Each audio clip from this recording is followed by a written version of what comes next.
साईं इहा न सिर्फ़ु पंवर फैमिली या सरदार साहब जे घराणे जे लाइ जेको आहे नुक़सान जो ऐं ख़ाल आहे, पर मां सम्झां थो त इहा समूरे सिंध वासियुनि जे लाइ हिकिड़ो तमामु वॾो ख़ाल ऐं जेको विछोड़ो आहे, इहो मां नथो सम्झां त सिर्फ़ु उन्हनि जी फैमिलीअ जे लाइ हिकिड़ो ख़ाल आहे, पर इहो समूरे सिंध वासियुनि जे लाइ इहो तमामु न पूरो थींदड़ हिकिड़ो ख़ाल आहे।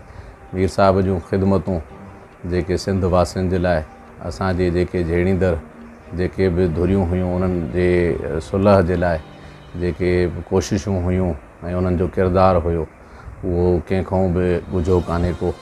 ऐं अल्लाह ताला इहो उनजे ख़ानदान सां गॾोगॾु सभिनीनि सिंध वासियुनि खे इन जो सबुरु ऐं इन जो ख़ाल पूरो थियण जो उहो सबबु पैदा करे। बाक़ी तमामु वॾो सान्यो आहे, हर दिलि ॾुखायल आहे। फ़ैसिलनि जे हवाले खां अगरि हितां जे माण्हुनि जो ख़ासि करे सिंध बलोचिस्तान जे माण्हुनि जो वॾो एतमाद हुयो ॿुधण में अचे थो, अव्हां जा एक्सपीरियंस ऐं तजुर्बात इन हवाले खां छा? बिल्कुलु साईं, मीर साहिब जो नालो ऐं उन्हनि जी जेका फ़ैसिले जी जेको उसूल ऐं क़त दस्तूरनि मूजिबि जेको साख हुई, उहा हिकु तमामु मयारी हुई।